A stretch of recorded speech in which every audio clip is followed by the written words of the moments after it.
Body of the girl जिसके मुंह में खून था, शरीर में कोई कपड़ा नहीं था, पैर दोनों राइट एंगल में मिला गया। एक पाँव बेड के इस तरफ, एक पाँव बेड के इस तरफ मिला गया। चश्मे को कूटा गया जिसकी वजह से आंखों से खून निकल गया। ला दबाकर मारा गया। इंडिया के कोलकाता शहर में 9 अगस्त 2024 की सुबह एक ऐसी खबर सामने आती है जो पूरे देश को हिलाकर रख देती है। ये खबर थी एक 31 साल की महिला डॉक्टर की, जो कोलकाता के RG Kar medical college and hospital में अपनी ट्रेनिंग कर रही थी। हॉस्पिटल जैसे सुरक्षित माने जाने वाले जगह पर इस महिला डॉक्टर का मर्डर एंड रेप होना काफी चौंकाने वाला था। इस घटना का खुलासा तब हुआ जब डॉक्टर के डेथ बॉडी का पोस्टमार्टम किया गया। इस रिपोर्ट ने लोगों की रूह तक को हिला दिया, क्योंकि यह मामला सिर्फ एक मर्डर का नहीं था, बल्कि इससे कहीं ज्यादा खौफनाक केस था। पोस्टमार्टम रिपोर्ट में खुलासा हुआ कि उस डॉक्टर की हत्या गला घोंटकर की गई थी, इतनी ताकत से कि उनका थायराइड कार्टिलेज तक टूट गया था। इस हत्या के पहले डॉक्टर ने अपनी जान बचाने के लिए कोशिश किया था। इसका सबूत उनके शरीर पर मिले कई निशानों से मिला। सबसे डरावना सच तब सामने आया जब डॉक्टर के प्राइवेट पार्ट्स पर घावों के निशान पाए गए। इससे साफ हुआ कि यह सिर्फ मर्डर का मामला नहीं था, बल्कि ये रेप के बाद किया गया एक खौफनाक हत्याकांड था। हॉस्पिटल के परिसर में इतनी बड़ी घटना हो जाती है और किसी को कान खबर तक नहीं होती। क्या उस रात कुछ ऐसा हुआ था जिसे जानकर आप गुस्से से बौखला जाओगे? क्या वहां कोई और था जिसने इस क्रूर घटना को अंजाम दिया? और अगर था तो आखिर कौन था? इन्हीं सवालों के जवाब खोजते हुए हम आज की इस वीडियो में आपको बताएंगे कि आखिर क्या हुआ था उस रात इस मेडिकल कॉलेज के शांत माने जाने वाले परिसर में। जब आपको सच का सामना होगा तो यकीन मानिए आपके भी रोंगटे खड़े हो जाएंगे। Guys, before starting this video let me tell you कि मैं यहाँ पर उन फीमेल डॉक्टर को श्रुति नाम से रेफर करने वाला हूँ, एंड ये उनका रियल नेम नहीं है, सो कंफ्यूज मत होना। श्रुति एक जूनियर डॉक्टर जो कि कोलकाता के RG Kar medical college and hospital से अपनी डॉक्टर की ट्रेनिंग ले रही थी 8 अगस्त 2024 को। और दिन की तरह श्रुति अपनी नाइट शिफ्ट पर होती है और वह अपनी जॉब कर रही होती है। तभी रात के 11 बजे उन्हें अपनी मदर का फोन आता है, जैसे कि हर दिन आता था, क्योंकि पेरेंट्स को तो अपने बच्चों की चिंता हमेशा होती है। श्रुति की मदर उनसे पूछती है कि क्या तुमने खाना खा लिया और तबीयत वगैरह तो ठीक है तुम्हारी? जिसके रिप्लाई में श्रुति बोलती है कि उनकी तबीयत एकदम ठीक है और वो बस अभी कुछ पेशेंट्स को देखने जा रही है, जिसके बाद वो अपने कलीग्स के साथ बैठकर खाना खाएंगे। अपनी मदर से बात करने के बाद श्रुति पेशेंट्स को देखने राउंड पर निकल जाती है। सारे पेशेंट्स को देखने में और अपना काम खत्म करने में श्रुति को रात के 2 बज जाते हैं, जिसके बाद वो अपने कलीग्स के साथ जाकर हॉस्पिटल कैंटीन में ही बैठ जाती है, जहां मिलकर ये लोग अपना खाना भी खाते हैं और साथ साथ थोड़ी बातें भी करते हैं। खाना खाते खाते और बात करते हुए रात के 3 बज जाते हैं और इस वक्त श्रुति थोड़ी थकान सी फील कर रही होती है, तो वो अपनी थकान दूर करने के लिए इस हॉस्पिटल के 4th फ्लोर में बने सेमिनार हॉल में जाकर रेस्ट करने लगती है। श्रुति के रेस्ट करते करते सुबह के 7:30 बज जाते हैं, पर वो तब भी इस सेमिनार हॉल से बाहर नहीं आती, जो कि काफ़ी ज़्यादा अनयूजुअल था, क्योंकि श्रुति कभी भी आधे 1 घंटे से ज़्यादा का ब्रेक नहीं लेती थी।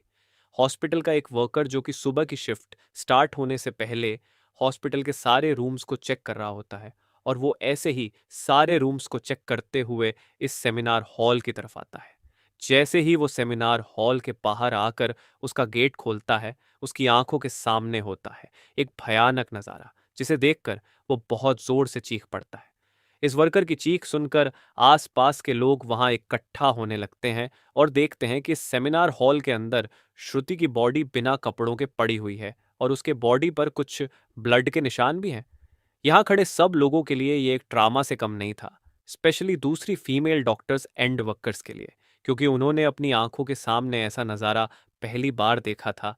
वो भी हॉस्पिटल प्रेमिसेस के अंदर श्रुति की बॉडी को देखकर आसपास खड़े सारे लोग उसे एक स्ट्रेचर पर लेटते हैं और इमरजेंसी रूम में लेकर जाते हैं ताकि डॉक्टर्स उसकी कुछ हेल्प कर सकें। काफ़ी देर तक डॉक्टर्स के स्ट्रगल करने के बाद भी एट द एंड श्रुति कुछ घंटों के बाद अपना दम तोड़ देती है। हॉस्पिटल में कुछ लोग थे जो कि इस मर्डर एंड रेप केस को एक नॉर्मल केस जैसा दिखाने की कोशिश कर रहे थे, जस्ट बिकॉज कि वो इस हॉस्पिटल का नाम बचा सके। बट जब पोस्टमार्टम रिपोर्ट्स आती हैं तो सब दूध का दूध और पानी का पानी हो जाता है। इन रिपोर्ट से साफ साफ पता चल जाता है कि श्रुति के साथ किसी ने जबरदस्ती गलत हरकत करने की कोशिश करी, और जब वो इस इंसान से अपने आप को बचाने लगी तो उसने उसका गला घूंट दिया, इवन उसे बहुत बुरी तरीके से मारा भी, और फिर उसका रेप भी किया। ये सारे प्रूफ मिलने के बाद ये केस पुलिस को हैंड ओवर कर दिया जाता है एंड पुलिस वाले इस क्रिमिनल को पकड़ने के लिए लग जाते हैं। सबसे पहले पुलिस उस क्राइम सीन पर ही छानबीन करती है जहां ये सब हुआ था।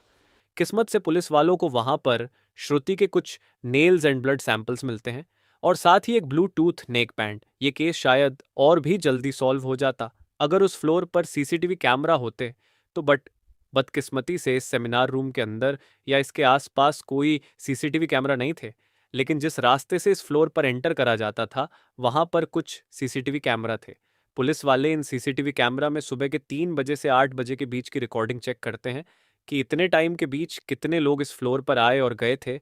इन सीसीटीवी फुटेजेस को चेक करने के बाद ये पता चलता है कि टोटल 6 लोग इस फ्लोर पर आए और गए थे। ये पता लगने के बाद पुलिस वाले एक एक करके इन 6 लोगों को पूछताछ के लिए बुलाते हैं कि वो लोग वहां पर उस टाइम क्या कर रहे थे। और इन लोगों को इस बीच यहाँ कुछ भी अजीब दिखा कि नहीं, इन लोगों से पूछताछ के दौरान पुलिस वाले उनके फ़ोन का ब्लूटूथ भी ऑन करके चेक करते हैं कि जो ब्लूटूथ हेडसेट उन्हें मिला था वो इनमें से किसका था। क्योंकि आपको पता होगा ही कि एक बार अगर आप किसी ब्लूटूथ डिवाइस से अपना फ़ोन पेयर करते हो तो अगली बार वो उससे ईजिली कनेक्ट हो जाता है। और फाइनली पुलिस वालों की ये ट्रिक काम भी आती है, क्योंकि ये ब्लूटूथ नेक बैंड इन 6 लोगों में से एक आदमी के फ़ोन से कनेक्ट हो जाता है, जिसका नाम था संजय रॉय, जो कि एक सिविल वॉलंटियर था। सिविल वॉलंटियर वो लोग होते हैं जो कि पुलिस के अंडर काम करते हैं और उनकी हेल्प करते हैं छोटे मोटे कामों को मैनेज करने में। लाइक आपने बहुत सारे फेस्टिवल्स अनऑथराइज्ड पार्किंग या भीड़ भाड़ वाले एरिया में देखा होगा कि कुछ ब्लू कलर की यूनिफॉर्म्स पहनकर ऑफिसर्स खड़े रहते हैं, जिनका काम होता है कि विदाउट एनी रीज़न कहीं पर भी ज़्यादा क्राउड इकट्ठा ना हो। तो अब पुलिस वालों को अपना पहला कातिल मिल चुका था, जिसके बाद वो संजय रॉय से और गुस्से से पेश आने लगते हैं। बट संजय पुलिस वालों की किसी बात का भी जवाब नहीं दे रहा होता, क्योंकि वो काफी ज्यादा नशे की हालत में था। इस बीच पुलिस वाले संजय का फोन भी चेक करते हैं, जिसमें उन्हें भर भर के पोर्नोग्राफिक कंटेंट मिलता है, जिससे उनका शक यकीन में बदल चुका था कि संजय ही श्रुति के मर्डर का मेन कल्प्रीट है। इसके बाद पुलिस वाले संजय रॉय को और ज्यादा डराने लगते हैं एंड फाइनली वो डर कर अपना गुनाह कबूल भी कर लेता है कि उसने ही श्रुति को मारा है और उसका रेप किया है। यह पता लगते ही कुछ पुलिस वाले और प्रूफ्स कलेक्ट करने संजय रॉय के घर जाते हैं, जहां पर उन्हें एक शू मिलता है जिसके ऊपर कुछ खून जैसे ही धब्बे थे। तो पुलिस वाले उसका सैंपल कलेक्ट कर लेते हैं। थोड़ी और तलाशी लेने पर पुलिस वालों को संजय के घर के बाहर कुछ कपड़े सूखते हुए दिखते हैं, और ये वही कपड़े थे जो कि उस दिन संजय ने पहने थे, क्योंकि ये सब सीसीटीवी कैमरा में कैप्चर हो गया था, जिससे जाहिर था कि संजय ये प्रूफ मिटाने की भी कोशिश कर रहा था। बट जब संजय को पूछताछ के लिए पुलिस स्टेशन में लाया गया था, उस वक्त वो काफी ज्यादा नशे की हालत में था। तो क्या वो ये सब बस इसलिए कर रहा था ताकि उसे कम सजा मिले, जस्ट बिकॉज वो उस वक्त नशे में था? बाद में जब पुलिस वाले उस शू पर लगे ब्लड सैंपल्स को चेक करवाते हैं तो वो भी श्रुति के ब्लड से मैच हो जाता है, which was a solid proof against him. इन सारी रिपोर्ट्स एंड डिटेल्स को एक साथ कंबाइन करके पुलिस वालों को पता चलता है कि उस रात संजय रॉय काफी ज्यादा नशे की हालत में था और वो रात के 11 बजे हॉस्पिटल में एंटर करता है। संजय अक्सर उस हॉस्पिटल में नाइट शिफ्ट किया करता था, तो उसे यहाँ की काफी अच्छी नॉलेज भी थी कि कहाँ पर कैमरा है और कहाँ पर नहीं। तो वो आराम से इस हॉस्पिटल के 4th फ्लोर पर जाकर बैठ जाता है, क्योंकि वो नहीं चाहता था कि कोई उसे ज्यादा नशे की हालत में देखे, वरना वो अपनी जॉब से हाथ धो सकता था। 4th फ्लोर पर आते ही वो अपना आराम से सो जाता है। जब उसकी आंख खुलती है तब तक सुबह के 3 बज चुके थे। तभी संजय की नजर श्रुति पर पड़ती है, जो कि रेस्ट करने सेमिनार हॉल में जा रही थी। श्रुति को अकेला देखकर संजय के इरादे बिगड़ने लगते हैं। वो पहले काफी देर तक इस फ्लोर के चक्कर लगाने लगता है, ये कंफर्म करने के लिए कि कोई यहाँ पर ज्यादा आ तो नहीं रहा। जब उसे लगता है कि हाँ उसका रास्ता साफ है, तो वो 4 बजे सेमिनार हॉल के अंदर एंटर करता है और फिर वहां से 4:45 पर बाहर आता है। इन 45 मिनट्स तक श्रुति के साथ इस आदमी ने क्या क्या किया होगा और वो कितने पेन से गुजरी होगी, ये सोचकर ही किसी का भी दिल सहम जाएगा। स्पेशली श्रुति के पेरेंट्स, जिन्होंने इतनी उम्मीद से और सेक्रीफाइसेस करके अपनी बच्ची को डॉक्टर बनने भेजा था, एंड श्रुति अपने पेरेंट्स की अकेली बेटी थी, तो उनके लिए तो ये किसी सदमे से कम नहीं होगा। एंड गाइस, ये केस अभी भी क्लोज नहीं हुआ है और 23 अगस्त तक संजय राय को कस्टडी में रखा जाएगा। इस कातिल इंसान के साथ क्या होना चाहिए, आप कमेंट में ज़रूर बताना, और इस केस रिलेटेड जानकारी देखने के लिए चैनल सब्सक्राइब करें। Thank you.